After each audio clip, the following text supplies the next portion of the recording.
Hi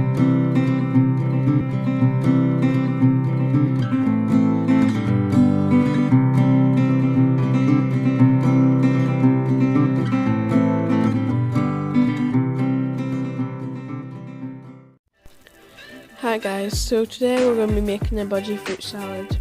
So you need any fruits or vegetables. I'm using an apple, carrot and lettuce. And it really doesn't matter, I'll put a link in the description of the safe ones or whatever. So first you just want to cut them all up into pieces.